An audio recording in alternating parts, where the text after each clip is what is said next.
Hey BJJ Library lovers, here, your white belt reporter for the day, Saulo Ribeiro. I'm here with my good friend, Jonathan. JT for you guys that I had the pleasure to know since a young age at the Lou Vintarolo mat back in Jersey, and could see how passionate he was. And I relate a lot to him because he has the same kind of fighter figure as myself, and very supportive of him. And between training, go to the grocery store, we saw each other in the line. I said, man, just like my dad. And then I knew it, this kid will go far. This kid will be very successful in each direction he tried to go in Jiu-Jitsu. And today, Destiny brought us together through BJJ Library and sponsored by Old School Gi. So happy to be here. And today to learn from him, because that's a lot of good stuff and very intelligent knowledge that comes from JT that I didn't have the opportunity to see teaching. And I'm very impressed with the great skills and the great teaching knowledge. How's everything, my brother? Everything's beautiful. Life is beautiful. Get a time now training for Roy McDonald. Yeah. How's that feel, the training camp? How's it been? Training camp's going hard, as usual. It's feeling good though. I'm feeling great. And I'm just treating it like any other fight. I'm training hard like I would for any other tournament, any other super fight. And not underestimating anyone. Just going out there and just doing what I do. Yeah, I'm a big fan of strategy. I think that has to be every fighter that goes without a mindset. Yeah. I just came for a fight. The 20 minutes seems it's long, and it has to have a. And you always in a gi, you always train gi, no gi. So, what's up? Well, this gonna go in the air way after the fight. So it's almost like a prediction of the fight. So what do you think? What do you think about going there, shaking hands, and then what? I'm gonna go out there and play my game, and my game is good from everywhere, and that's because I've trained like that. It's good from top, bottom, any position I'm in. I feel confident, so I'm confident to take the fight in any position really. And I'm gonna go out there and try to make him feel uncomfortable. I know he's an MMA fighter. I know he's a great MMA fighter, world-class athlete, but it's not the same where he deals with world-class jiu-jitsu guys all the time, where I do. And I'm just gonna try to put a pace, a jiu-jitsu pace, if you want to call it, where I don't think he'll be used to it. And I'm going to force him to make mistakes. And when I see those mistakes happen, I'm going to take advantage of them. If I could call the fight in a sub, I would call choke from the back. What would be your call? Choke from the back. Oh, so we can be right about it, And we're going to have a bonus if this happens. I'm a big fan of superheroes, and in Jiu-Jitsu, I always try to see a fighter as a superhero. Yeah. And you have a lot of qualities, and you what we call well-rounded fighters. So if we had a superhero, JT Torres, and we had the subjects wrestling, passing, and guard, how will you do the percentage of each one? Oh, that's a good question. That's a really good question. So I got a stripe as an interview. Yeah, that's a good question. As a reporter. Okay. If I gotta choose in my game JT and look the stats, I never play JT. Okay. What am I gonna get? Wow. Okay. Wow, man, that's a tough one. All right, I'm gonna have to say passing. Percentage. You gotta give him the percentage. Okay. We judge by numbers. Okay. Okay. Let's do, so we had passing, guard, and wrestling, huh? Yes. Stand-up game you can call. I'm going to say passing, 50%. 50% passing. I'm going to say 40% guard, 10% wrestling. 10% wrestling.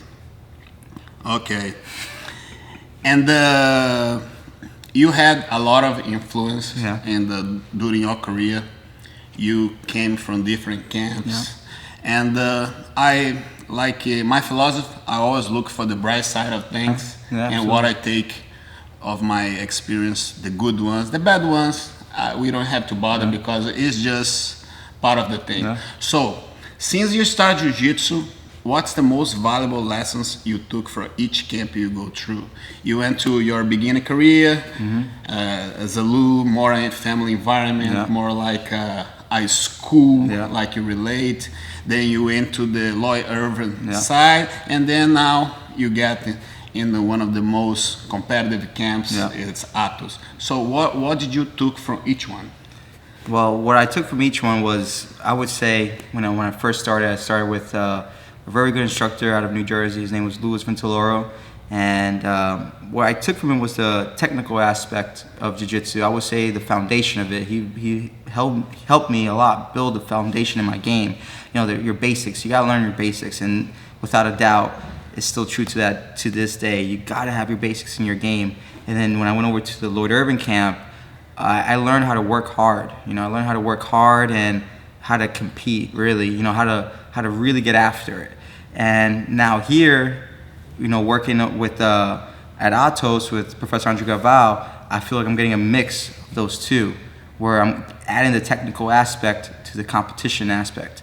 You know, just how you were talking, how you're a big fan on how, you know, come in with a game plan and stuff like that, where I feel now, this time in my career, I'm really working on that aspect of my game, where in the past, I have, but not as much as I am today, and I think that's what's making the difference for me. Great.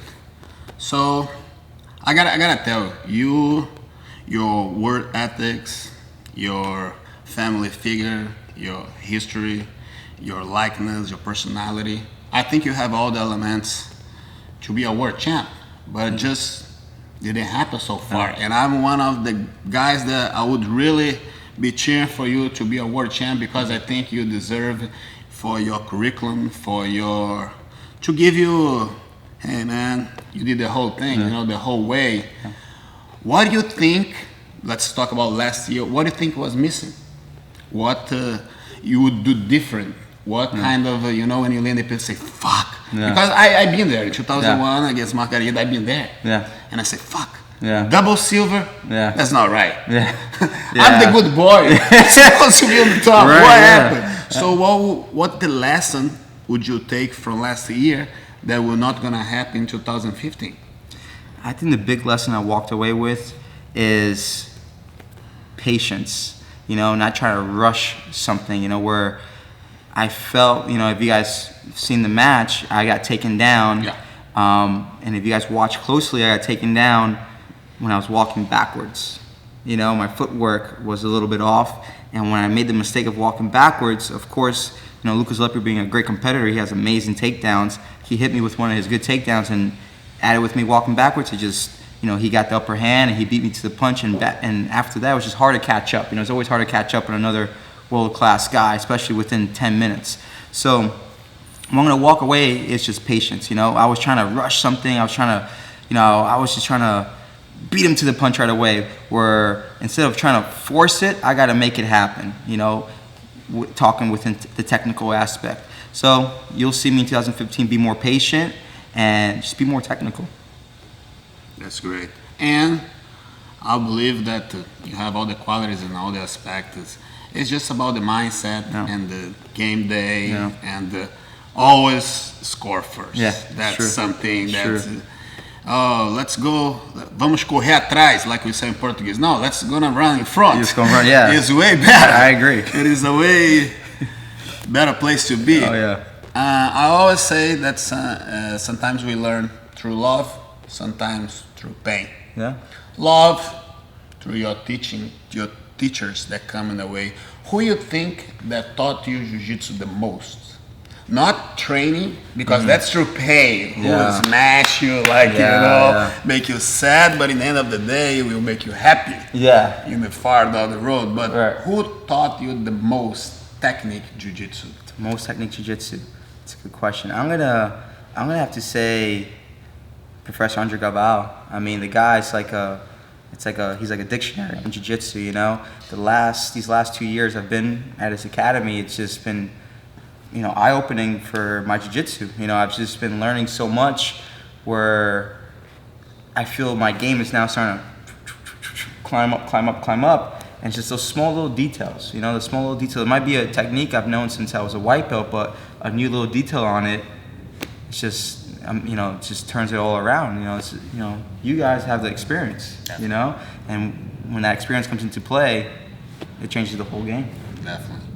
What about through pain? Who are the guys that you kind of, man, Through pain. you feel like, oh man, I'm being smashed, there's mess in my head. But in the end, you kind of get in toughness, you get in mindset, you got being the nail. Yeah, that's a good What question. are the training partners that you appreciate the most in that level? And I'm gonna have to say Keenan Cornelius. You know, I've been training with him for the last few years now, and it's just one of those guys where one day I'm gonna have a good day, and one day he's gonna have a good day, and it just goes back and forth. And sometimes I just leave frustrated, and sometimes I leave yes. But then he comes back with a different new game plan, and it's just forcing us to keep developing new things and new ways to try to attack each other with in the training room. See another guy that really gives. There's a lot of guys actually. I'm not gonna lie to you, but another guy I'm gonna have to say is Rafael Mendes. That guy is just it's like imagine trying to hold something like a fish trying to hold him down out of water, and it just keeps slipping out. That's what it feels like.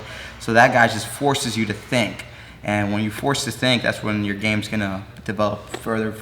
But that guy can really make things frustrating. A lot of people say that it's one of the best lightweights ever. Do you agree with that too? 100% hands down. To me, the guy is one of the best guys in the world.